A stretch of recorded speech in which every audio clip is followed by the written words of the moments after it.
আসসালামু আলাইকুম রহমাতুল্লাহ। প্রিয় দর্শক, আজকের ভিডিওতে আলোচনা করব কখন কিভাবে লা হাওলা ওয়ালা কুওয়াতা ইল্লা বিল্লাহ পড়লে সকল দোয়া কবুল হয়। লা হাওলা ওয়ালা কুওয়াতা ইল্লা বিল্লাহ কোন সময় কতবার পড়লে মনের সকল নেক আশা পূরণ হয়, গুনাহ খাতা মাফ হয় এবং জান্নাতের ধনভাণ্ডার বা জান্নাতের খাজানা লাভ হই, বিপদ মুসিবত দূর হই, গায়েবীভাবে সাহায্য আসে, দুশ্চিন্তা পেরেশানি দূর হই। মোট কথা, লা হাওলা ওয়ালা কুওয়াতা ইল্লা বিল্লাহ এর গুরুত্ব ও ফজিলত সম্পর্কে বিস্তারিত আলোচনা করব ইনশাআল্লাহ। দর্শক, লা হাওলা ওয়ালা কুওয়াতা ইল্লা বিল্লাহ এর অর্থ আল্লাহ ছাড়া কোনো ভরসা নেই, কোনো ক্ষমতা বা শক্তি নেই। অর্থাৎ মানুষের ব্যক্তিগত শক্তি, সামর্থ্য, ক্ষমতা ও সাহস যত বেশি থাকুক না কেন, আল্লাহ তাআলা তৌফিক না দিলে তা কোনো ধরনের উপকারে আসবে না এবং আল্লাহ তাআলার সত্তা সব কিছুর ঊর্ধ্বে। লা হাওলা ওয়ালা কুওয়াতা ইল্লা বিল্লাহ এর ফজিলত ও সওয়াব অনেক বেশি। লা হাওলা ওয়ালা কুওয়াতা ইল্লা বিল্লাহ কখন পড়তে হয়? যখন মানুষ নিজের সক্ষমতার বাইরে কোনো পরিস্থিতি ও কাজের সম্মুখীন হই, যা সম্পাদন করা তার উপর কষ্টসাধ্য হয়ে পড়ে, তখন এই বাক্যটি পড়তে হয়। মুয়াজ্জিন আজানের সময় যখন হাইয়া আলাস সালাহ এবং হাইয়া আলাল ফালাহ বলে, তখন বলতে হই লা হাওলা ওয়ালা কুওয়াতা ইল্লা বিল্লাহ। এছাড়াও শয়তানের কোনো প্রতারণা ও আক্রমণ থেকে বাঁচার জন্য এই দোয়াটি পড়া হয়। প্রিয় দর্শক, লা হাওলা ওয়ালা কুওয়াতা ইল্লা বিল্লাহ এটি এতই গুরুত্বপূর্ণ, ফজিলতপূর্ণ আমল যে এই জিকিরকে নবীজি জান্নাতের গুপ্তধন বলেছেন। সেই সাথে এই জিকিরকে জান্নাতের অন্যতম দরজা বলেছেন। এই জিকিরটিকে নবীজি বেশি বেশি পরিমাণে পড়ার জন্য নির্দেশ করেছেন।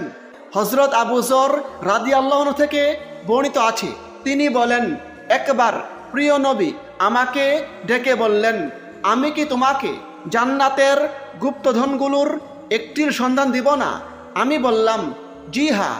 তখন নবীজি বললেন, তা হচ্ছে লা হাওলা ওয়ালা কুওয়াতা ইল্লা বিল্লাহ। অপর হাদিসে হযরত আবু মুসা আশআরী রাদিয়াল্লাহু আনহু বলেন, একবার নবীজি আমাকে ডেকে বললেন, আমি কি তোমাকে জান্নাতের অন্যতম ধনভাণ্ডারের কথা বলে দিব?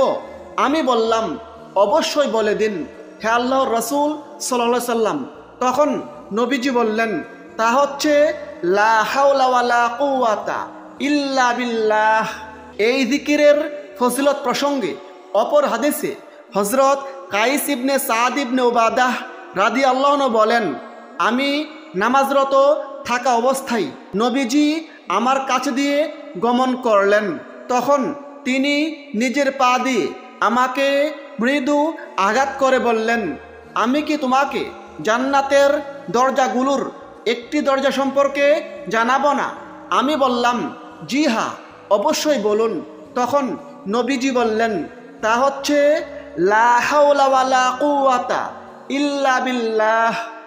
এই বাক্যের ফজিলত প্রসঙ্গে অপর হাদিসে হযরত হাজিম ইবনে হারমালা রাদিয়াল্লাহু আনহু বলেন, একবার আমি নবীজির পাশ দিয়ে গমন করছিলাম। তখন নবীজি আমাকে বললেন, হে হাজিম, তুমি অধিক সংখ্যায় লা হাওলা ওয়ালা কুওয়াতা ইল্লা বিল্লাহ এই বাক্যটি পড়ো, কেননা তা হচ্ছে জান্নাতের গুপ্তধন। সুবহানাল্লাহ। প্রিয় দর্শক, এই হাদিসগুলো শোনার পর বুঝতেই পারছেন লা হাওলা ওয়ালা কুওয়াতা ইল্লা বিল্লাহ কত পাওয়ারফুল একটি আমল। প্রিয় দর্শক, এবার আসুন এমন একটি দোয়া সম্পর্কে জানিয়ে দেই, যেই দোয়ার মধ্যেও লা হাওলা ওয়ালা কুওয়াতা ইল্লা বিল্লাহ এই বাক্যটি যুক্ত রয়েছে। সেই দোয়াটি পড়ার মাধ্যমে আল্লাহ তাআলা জীবনের গুনাহ খাতা মাফ করে দেন এবং সেই দোয়ার মাধ্যমে আমল করলে আল্লাহ তাআলা দোয়া কবুল করেন। দোয়াটি হচ্ছে লা ইলাহা ইল্লাল্লাহু ওয়াহদাহু লা শারীকা লাহু লাহুল মুলকু ওয়া লাহুল হামদু ওয়া হুয়া আলা কুল্লি শাইইন কাদির আলহামদুলিল্লাহি ওয়া সুবহানাল্লাহি ওয়া লা ইলাহা ইল্লাল্লাহু ওয়াল্লাহু আকবার ওয়া লা হাওলা ওয়া লা কুওয়াতা ইল্লা বিল্লাহ।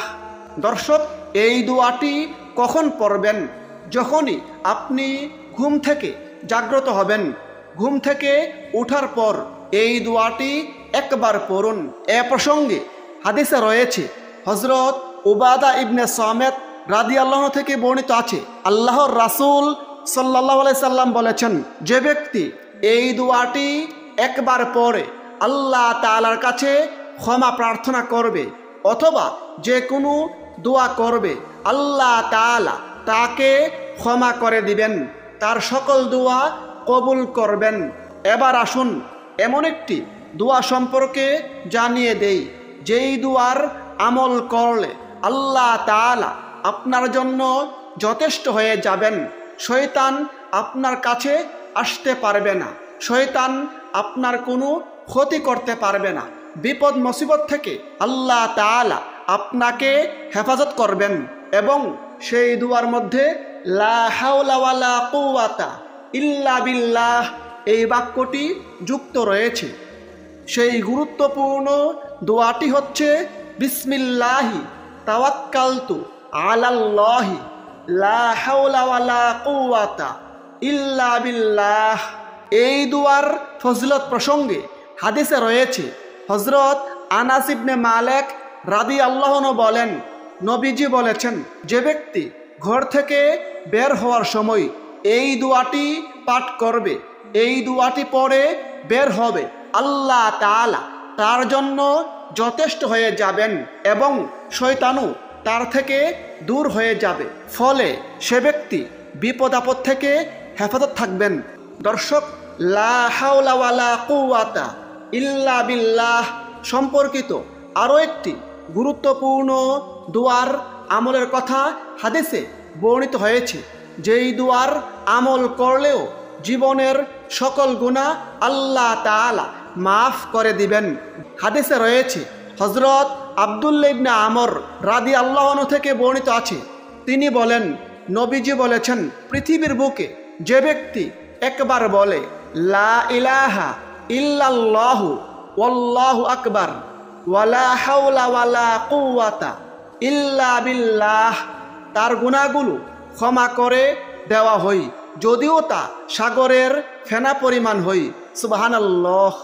মহান আল্লাহ তাআলা আমাদের সকলকে আমল করার তৌফিক দান করুন। আমিন। আসসালামু আলাইকুম ওয়া রাহমাতুল্লাহ।